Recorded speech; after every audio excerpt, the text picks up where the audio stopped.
बिस्मिल्लाहिर्रहमानिर्रहीम। लाखों दुरूद व सलाम नबी पाक सल्लल्लाहु अलैहि वसल्लम आपकी आल और तमाम असहाब अकराम पे। अस्सलाम वालेकुम, क्या हाल चाल हैं आप सबके। होपफुली आप सब ठीक होंगे। नया दिन नई उम्मीद के साथ शुरू होता है। अल्लाह ताला हम सब की ज़िंदगियों में आसानी करे, हम सब की मुश्किलात दूर करे और सबके घरों में खैर और आफियत रखे। आमीन सुम्मा आमीन। अस्सलाम वालेकुम। वालेकुम अस्सलाम। क्या हाल चाल है। अल्लाह का शुक्र अब अल्हम्दुलिल्लाह आजकल ना रब्बिल यही टाइम आलमीन। मिल रहा है, निकलने से पहले 5 मिनट दे दे, ज़रा बात कर लें। हाँ जी, आज की ताज़ा खबर क्या है। आज की ताज़ा खबर तो अब कल की हो गई कल की कि ना जज साहब बहाल हो गए हमारे। मुबारक हो। तो अब वो यही था कि वो हम तो पहले दिन से कह रहे थे, जैसे मैंने पिछली दफ़ा ही बात की थी कि ये ऑर्डर ऐसा हो सकता नहीं है। तो वो फिर परसों पहले आईनी बेंच ने उसको सस्पेंड कर दिया था। तो कल ये था कि अटॉर्नी जनरल ने भी आके कह दिया और फिर जो हाई कोर्ट में पटिशनर था उसने भी कह दिया कि इस ऑर्डर को डिफेंड नहीं किया जा सकता अच्छा से। क्योंकि सुप्रीम कोर्ट की जजमेंट्स पहले से हैं। अब एक्चुअली जिस दिन ये ऑर्डर पास हुआ था उस दिन तो पटिशनर का वकील था ही नहीं, अच्छा। उसकी जगह तो जूनियर पेश हुआ था, वो एडजर्नमेंट मांग रहा था। तो अब वो पता नहीं उस वक्त जज साहिबान ने क्या सोच के ये ऑर्डर कर दिया था। फैसला तो नहीं था, ये इंटरम ऑर्डर था। इसको वैसे आम जुबान में फैसला नहीं कहते अच्छा नहीं कहते जी, फैसला। इसको ऑर्डर कहते हैं, इंटरम ऑर्डर। तो बल्कि इसको फिर एड इंटरम ऑर्डर कहते हैं कि ये बिल्कुल वो, क्योंकि किसी को भी सुने बगैर किया था ऑर्डर। तो वो हैरत थी, तो वो हैरत ख़त्म हो गई। तो अच्छा वो अब जो फिर इसमें जो तीसरा पहलू है वो ये है कि जो यूट्यूबर्स ने इस पे शोर मचाया हुआ था, आनी बेंच पता नहीं क्या करेगा, आनी बेंच पता नहीं क्या करेगा, तो आनी बेंच ने कर दिया। कर दिया। हाँ जी, उन्होंने उस दिन भी सस्पेंड कर दिया कि सुप्रीम कोर्ट की सीधी सीधी जजमेंट है। और वो एक तो बिल्कुल वो है, मतलब स्ट्रेट फॉरवर्ड जैसे हम कहते हैं ना, बिल्कुल ऑन ऑल फोर्स, कि उसमें लिखा हुआ है कि को वारंटो हो सकती है जज के खिलाफ रेट, लेकिन इंटरम ऑर्डर पास नहीं हो सकता। मीनिंग देयर बाय जज को काम से नहीं रोका जा काम से सकता। नहीं रोका जा अब ये सकता। 98 की जजमेंट है। उसके बाद फिर 2010 में भी आई, फिर 2009 में भी पहले आई थी, 2009 में 2007 में आई थी, लेकिन उसकी डिटेल जजमेंट 2010 में आई थी। तो 2009 में भी आई थी। फिर ये अभी शौकत अजीज सिद्दीकी साहब वाले केस में, एंड उसके बाद फिर ये लेटेस्ट तो 2 दिन अब इस ऑर्डर से 2 दिन पहले आई थी कि ये हो सकता ही नहीं है कि जज के ख़िलाफ़ कोई ऑर्डर हो सकता है। अब ये मैं जो मुझसे जो बात करता था, मैं उसको ये कह रहा था कि बात ये है कि एक वकील उठ के दूसरे वकील के साथ खिलाफ कर सकता है कुछ। सही। अगर कुछ है तो उसको बार काउंसिल में जाना पड़ेगा ना। ऐसी है। इसी प्रॉपर तरीके से तरीका है। एक आम आदमी दूसरे आदमी के खिलाफ नहीं कुछ कर सकता, करना है तो अदालत में जाना है। इसी तरीके से हम सरकारी मुलाजिमीन देख लें, एक मुलाजिम दूसरे मुलाजिम के खिलाफ कुछ नहीं कर खुद से सकता। करेंगे वो, फिर कानून हाथ में तो ले वो लेंगे हायरार्की हाकिमों किधर के। गई, हाँ जी वो। कानून का जो एक प्रोसीजर है वो किधर गया। इसी तरीके से सिविल जज उठ के सिविल जज के खिलाफ ऑर्डर नहीं कर सकता। उसके ऑर्डर्स जो हैं वो चैलेंज अगर करने हैं उसी के पास रिव्यू होगा या ऊपर अपील होगी, अच्छा ये सेशन कोर्ट फर्स्ट में टाइम होनी ऐसा है हुआ था। या हाई कोर्ट में होना। नहीं, ये पहले हो चुका है, लेकिन उसमें ये कहते हैं कि वो सुप्रीम कोर्ट ने किया था। तो सुप्रीम कोर्ट की जुरिस्डिक्शन ज़रा और तरह की है। अच्छा इस लेवल पे हाई कोर्ट में high court first time level हो पे गया। नहीं हो सकता क्योंकि आर्टिकल 199 हाई कोर्ट के पास है जुरिस्डिक्शन, और वो उसी में जो सब आर्टिकल 5 है उसमें क्लियरली लिखा हुआ है कि हाई कोर्ट किसी हाई कोर्ट और सुप्रीम कोर्ट के खिलाफ रेट इशू नहीं कर सकता। अच्छा इवन सही। ये आर्मी के खिलाफ भी रेट इशू नहीं हो सकती, अच्छा सही हो गया। सही। आर्म पर्सनल के खिलाफ भी नहीं हो सकते रेट इशू। सही। तो अब जज साहब जो उनसे हैं तो वो। लेकिन जो सुप्रीम कोर्ट के पास आर्टिकल 183 की जो पावर है वो वाइड है। तो इसलिए सुप्रीम कोर्ट ने एक दफ़ा रोका था, जब आपको याद हो सज्जाद अली शाह का केस था तो 97 में हुआ था, तो 98 में ये फाइनल जजमेंट हुई थी, तो उनको चीफ जस्टिस के ओहदे से हटा दिया था सुप्रीम कोर्ट नहीं, सही। उसी बेंच, मतलब सुप्रीम कोर्ट के ही बेंच ने अपने चीफ जस्टिस को हटा दिया था। लेकिन उसी जजमेंट में ये लिखा हुआ है कि हाई कोर्ट ये में रेट हो सकती है को वारंटो किसी जज के खिलाफ, लेकिन इंटरम ऑर्डर नहीं पास हो सकता, सही।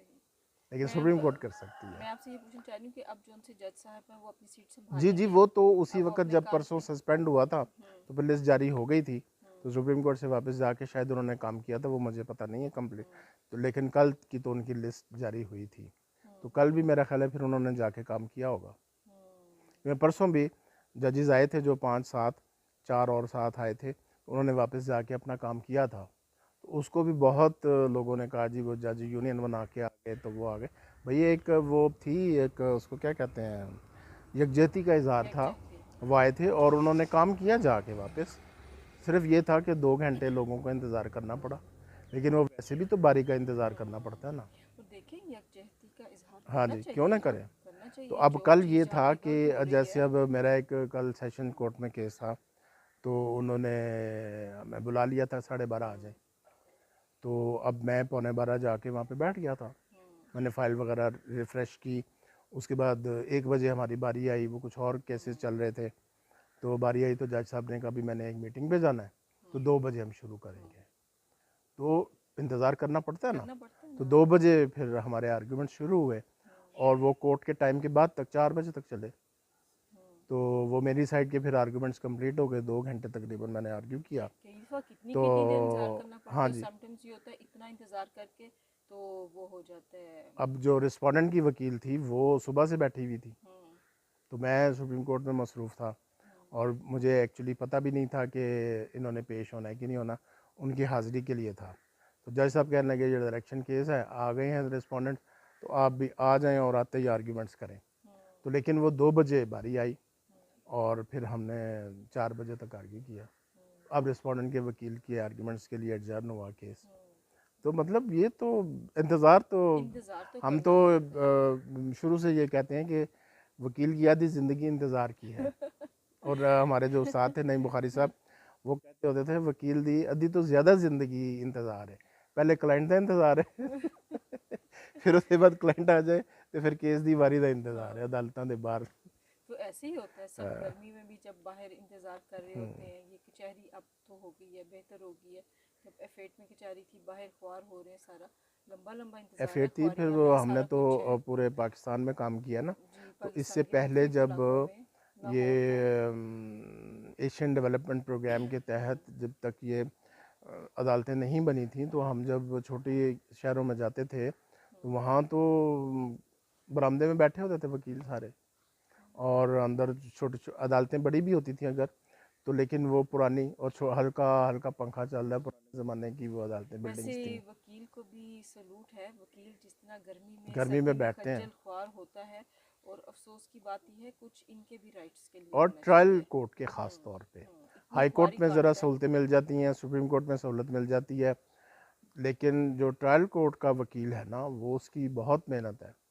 और जो सुबह से शाम तक वहाँ पे होते हैं, जब हम करते थे तो मुझे याद है कि गर्मियों में और ख़ास तौर पे ये हब्स के मौसम में हशर हो जाता था और मैं यूनिफॉर्म नहीं उतारता था। कई उतार देते हैं, कोट उतार दी, शर्ट पहन ली, लेकिन मैंने कभी भी नहीं किया। कई नहीं करते, अक्सर नहीं टाई करते, और ऊपर कॉलर बटन बंद, तो बटन आपने बंद कितनी गर्मी होता है ना। पसीने मैं पसीने तो होते ये थे। जो आपके बार वगैरह के भी आते हैं ना, तो ये आवाज़ उठानी चाहिए वकील को भी।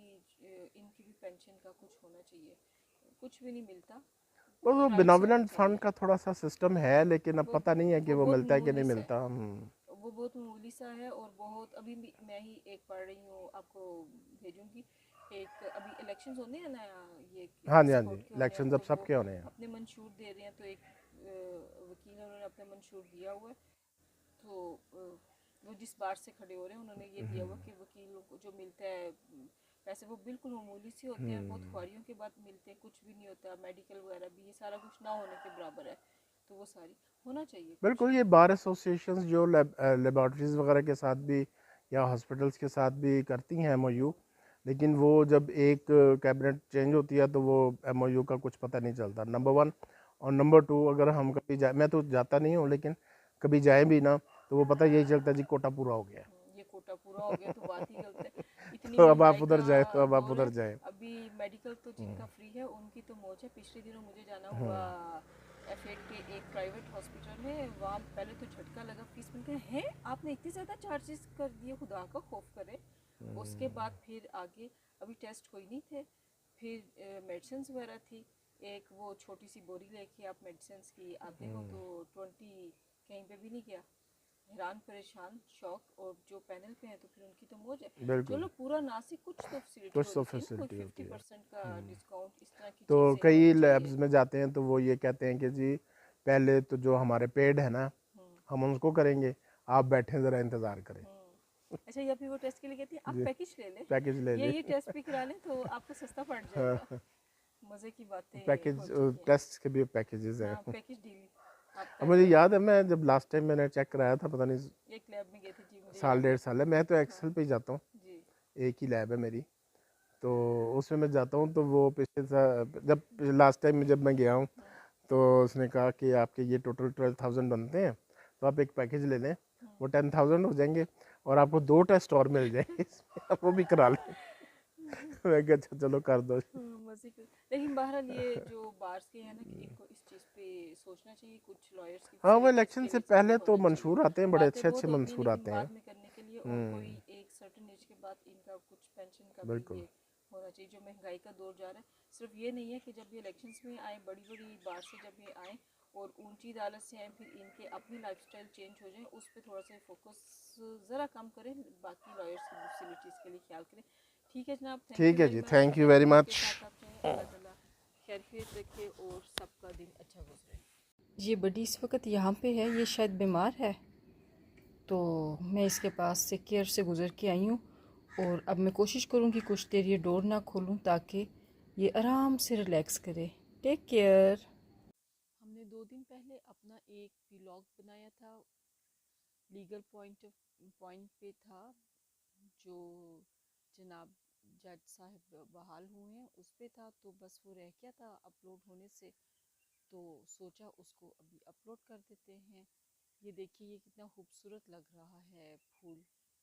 अच्छा, यहाँ पे खड़े हो, इसकी इतनी अच्छी भीनी भीनी खुशबू आ रही है। यहाँ पे कुछ और भी हैं, माशाल्लाह। नेचर का अपना ही एक हुस्न है।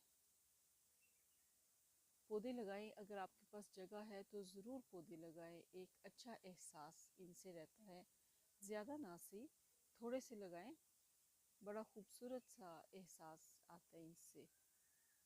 पौधे भी महसूस करते हैं, आप इनसे बातें करें, अच्छी अच्छी बातें करें। और फिर जब आपको अगर शौक़ है, आप रखते हैं ना, तो बिल्कुल बच्चों की तरह ही आपको इनसे मोहब्बत हो जाती है। नई शाख निकली है, कहीं से अगर कोई टूट गई है तो अफसोस होता है, उफ ये टूट गई है। ये हमारा माशाल्लाह हमने लगाया था तस्बी मोती का पौधा भी लगाया था, ये भी कर गया है, ग्रो कर गया है। इसको अभी हम कहीं पे और शिफ्ट करेंगे, और मुझे पता चला कि ये डिफरेंट कलर्स में होते हैं, तो कोशिश करेंगे कहीं से और भी मिल जाए। ये ज़मीन पर चंबेली गिरी हुई है,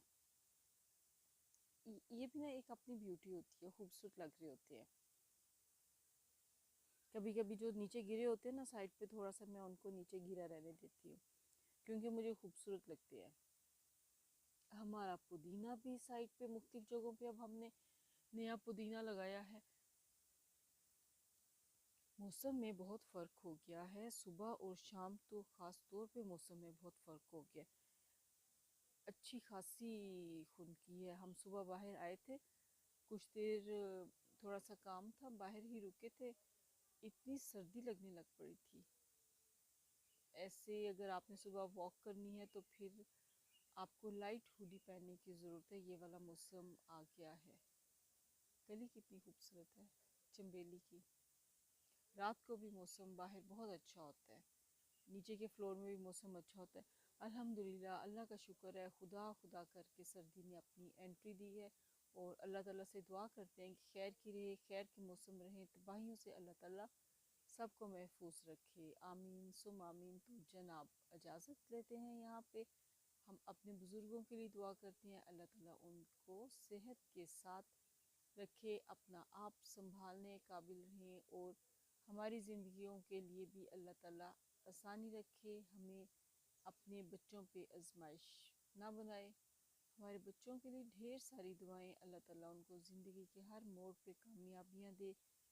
अल्लाह उनके हक़ में वो फ़ैसले करे जो उनके लिए बेहतर हैं।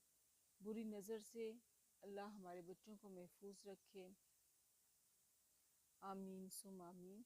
कश्मीर, गज़ा, और पाकिस्तान के मुसलमानों के लिए, सैलाब ज़दगान के बहन भाइयों के लिए बहुत सारी दुआएं हैं। अल्लाह ताला उनकी ज़िंदगी में आसानियाँ करे, उन्हें मुश्किलात में अभी वो घिरे हुए हैं, अल्लाह कोई अच्छे रास्ते उनके लिए निकाले। आसान नहीं होता, कहना आसान है और उन चीज़ों को फेस करना मुश्किल है, लेकिन अल्लाह ताला से हम दुआ करते हैं अल्लाह ताला खैर और आसानी का मामला रखे, आमीन। गज़ा के मुसलमानों के लिए दिल से दुआ है, अल्लाह ताला बाकी भी सब के लिए है, लेकिन उनके लिए दिल बहुत ही ज़्यादा तड़प रहा है। अल्लाह ताला आजमाइश ख़त्म कर दे, मदद करे। और ठंडा मौसम आ रहा है, ये हमारे सैलाब ज़दगान बहन भाइयों के लिए भी मज़ीद आजमाइश लेके आएगा। अल्लाह ताला इस मौसम को उनके लिए आजमाइश ना बनाए, आमीन सुम आमीन। एक दूसरे को दुआओं में याद रखा करें, हम सब दुआओं के मोहताज होते हैं, क्या पता किसकी की हुई दुआ दूसरे के हक़ में कबूल हो जाए। चैनल को प्लीज़ लाइक, सब्सक्राइब, शेयर ज़रूर कीजिए। इजाज़त दीजिए, अल्लाह हाफिज़। गपशप विद आमना खान।